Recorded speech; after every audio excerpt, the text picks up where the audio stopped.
In the town of Stillwater, the loudest sound is the one you don't make.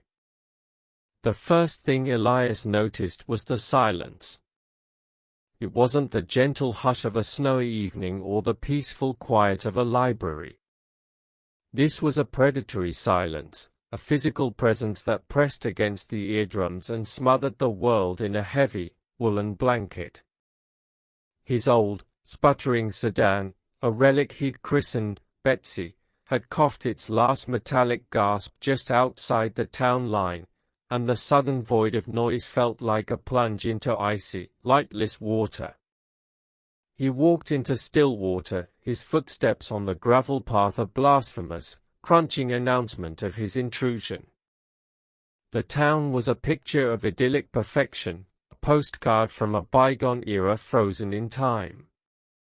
White picket fences, immaculate gardens, a main street with quaint shops bearing painted shingles.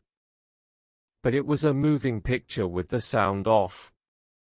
People glided with a fluid, practiced grace, their faces serene masks, their hands engaged in a complex, silent ballet. A baker, dusting flour from his apron, caught Elias's eye and offered a slow, deliberate smile that didn't touch his eyes. He pointed a flour-dusted finger to a slate board that read, "Fresh bread." 2 coins.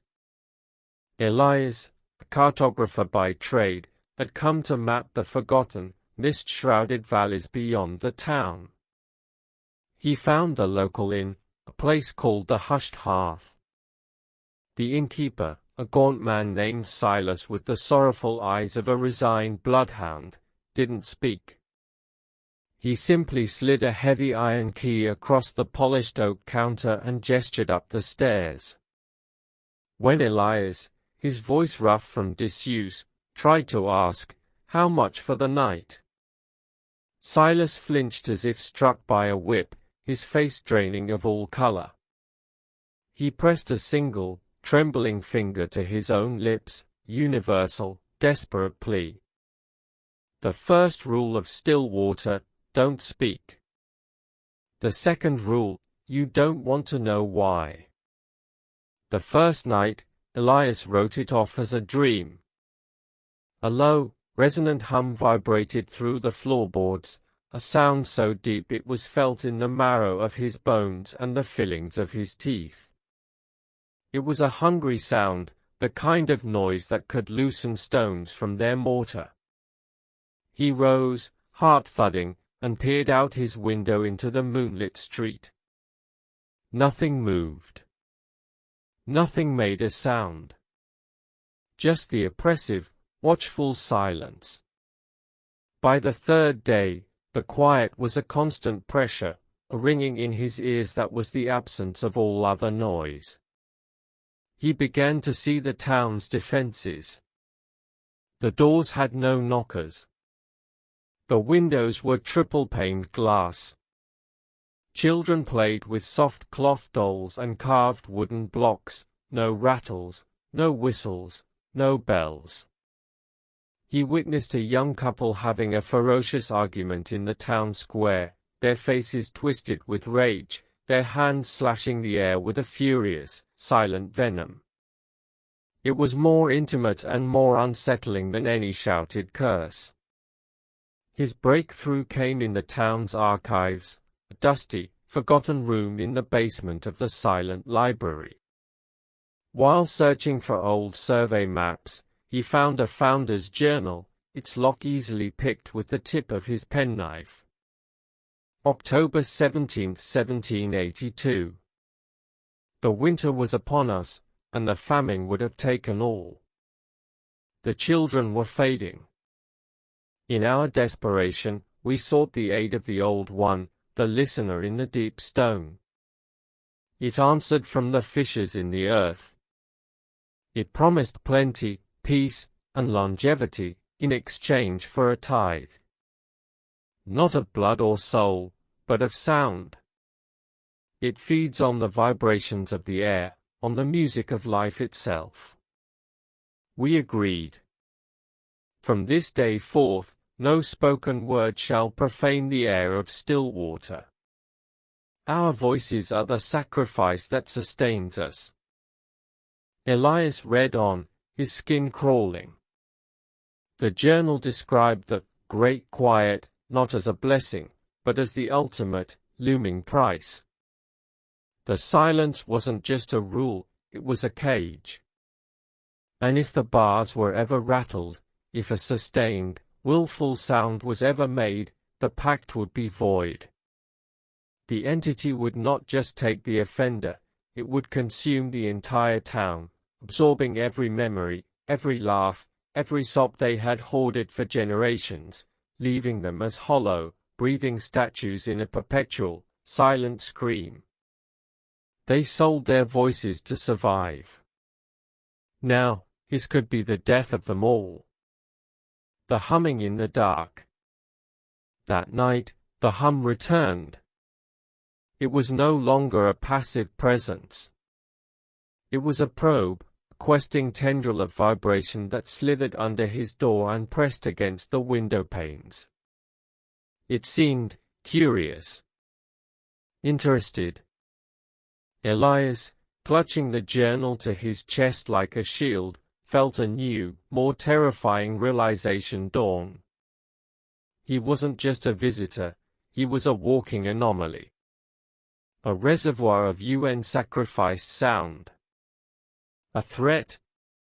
He confronted Silas at dawn, slamming the open journal down on the counter. The innkeeper's face collapsed into a map of pure despair. He snatched a piece of charcoal and scrawled on the hearthstone, his hand shaking so badly the letters were jagged. It knows you are here. It has always known. It tastes the potential on you, the noise trapped in your throat. The Great Quiet is not our peace. It is our prison sentence. And you have just rattled the bars. He pointed a trembling finger towards the black, jagged outline of the mountains that loomed over the town. Towards the old, collapsed silver mine where the founders had first knelt and made their terrible pact. The source. Panic, cold and sharp, finally pierced through Elias's academic curiosity. He had to leave. Now. He packed his bag in a frenzy, his heart hammering a frantic, traitorous rhythm against his ribs, a drumbeat of sound he was terrified the thing could hear. As he crept down the stairs, he saw the entire town had gathered in the square outside the inn. They weren't holding weapons. They weren't trying to stop him. They simply watched him with a terrifying mixture of pity, resentment, and a dreadful, hungry anticipation. They were lifers in a death row prison, watching a new inmate about to test the electric fence. He ran. He crashed through the silent woods, his breath a ragged roar in his ears, every snapped twig a cannon shot in the holy quiet. The humming intensified with every step, becoming a physical pressure that threatened to crack his skull. The air grew thick, resistant, as if he were wading through syrup. The trees themselves seemed to lean in, their leaves trembling not from wind, but from the sheer vibrational force of the awakened entity. It was the sound of a starved beast, fully roused and beginning to hunt. The only thing more dangerous than breaking the silence is being the one who brought the noise. He burst out of the tree line near his car, the sight of it a beacon of salvation. He fumbled for the keys, his slick fingers struggling to find the right one. Just as he jammed it into the lock, a sharp, unseen rock bit deep into his ankle. Agony, white-hot and blinding, lanced up his leg.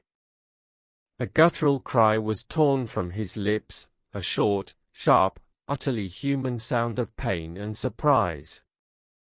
It was the loudest sound Stillwater had heard in over 2 centuries. The world went utterly, profoundly still. The humming stopped dead. The wind died mid-caress. The distant chirping of crickets from beyond the town line was snipped off as if by a pair of cosmic shears. This was a new silence, a vacuum, the silence of a breath held before the plunge. And then, it came. Not from the mine, but from the town itself. From the very people. It wasn't a sound that traveled through the air, but one that erupted directly inside his mind. A wave of psychic anguish so pure, so vast, it felt like a physical wind, blasting out from the town square. It was the condensed terror of generations, the suppressed sorrows of 100 years, the unvoiced joys, the love never whispered, the arguments never had. It was the sound of the silence itself, finally, and forever, screaming. Elias turned, keys forgotten, his own pain forgotten. The townspeople weren't running. They stood frozen in the square, their mouths stretched wide in perfect, soundless oaths of terminal terror. And then, one by one, they began to fade, not into nothingness, but into a shimmering transparency, their forms dissolving like mist under a morning sun, their life stories, their very essences, being siphoned out of them and into the hungry, waiting earth. He had broken the silence. And the silence had broken them. He escaped the town, but he could never escape the quiet. Elias scrambled into his car, the slam of the door a final, obscene noise in the new, true quiet. The engine, miraculously, turned over with a roar that was both salvation and sacrilege. He stomped on the accelerator, spewing gravel, and sped away without a single glance back. But he didn't need to look.